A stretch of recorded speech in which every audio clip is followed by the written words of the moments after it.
Tous les dirigeants MPR participant au séminaire national ont été invités à une croisière de détente sur le fleuve par le président Mobutu.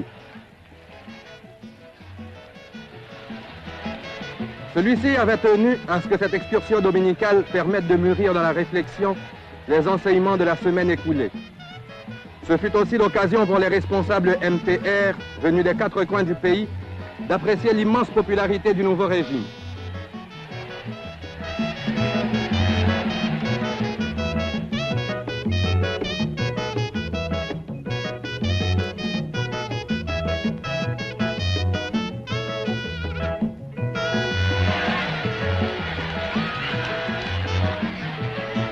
Déjà manifeste au long des rives, cette unanimité fut éclatante à Maluku. Frénétiquement acclamé, le président fondateur du MPR était accueilli par le premier secrétaire national, Kititoa, et le président Urbain Tikala. Militants et militantes formaient une foule compacte autour du chef de l'État, porté triomphalement en tipoy jusqu'à la tribune. Les chefs coutumiers du plateau des Bateke et Baumbu l'y conduisirent, concrétisant désormais par leur entente, ainsi que devait le déclarer le président sectionnaire Moulele, l'idéal MPR d'unité nationale.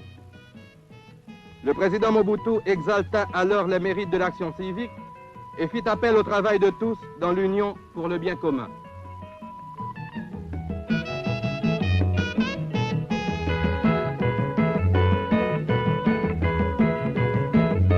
Et c'en fut tout un symbole que les honneurs du Tipoy décernés à la veuve de Patrice Lumumba.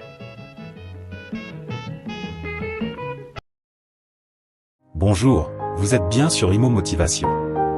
J'espère que vous allez bien. Très heureux de vous retrouver pour ce nouveau rendez-vous. N'attendez pas que les problèmes s'accumulent et causent beaucoup de problèmes avant d'essayer de les résoudre. Mao Zedong.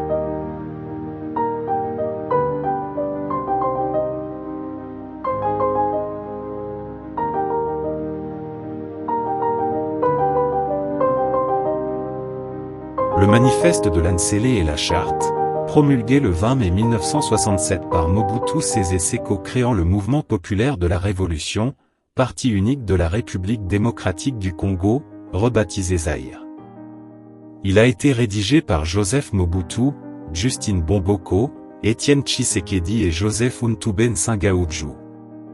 Ce document politique définit la position politique officielle du mouvement populaire de la Révolution, MPR, parti politique fondé par Joseph Désiré Mobutu en 1966. Le manifeste a été créé lors d'une réunion du MPR à Nsele, Kinshasa, où il était basé. Le nationalisme et l'affirmation de l'indépendance étaient essentiels au document.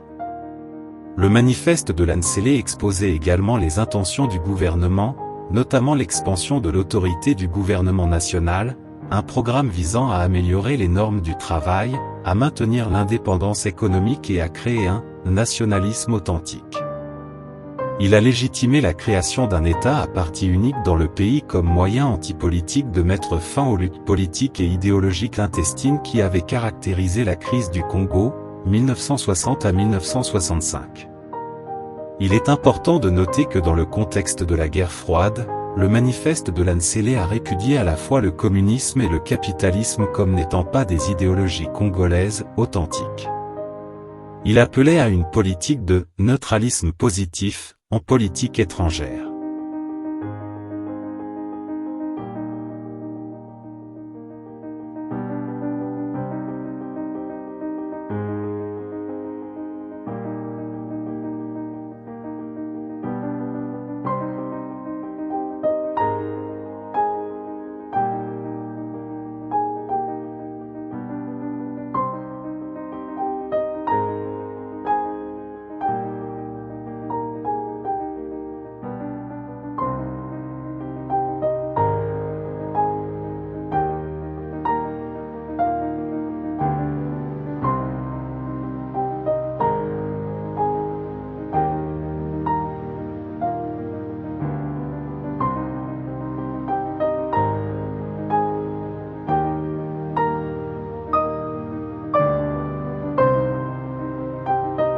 Sans le pouvoir, les idéaux ne peuvent être réalisés, avec le pouvoir, ils survivent rarement. Fidel Castro.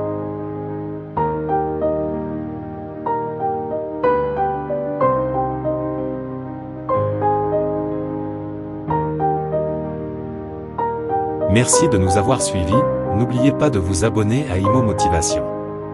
Portez-vous bien, à bientôt pour une nouvelle vidéo.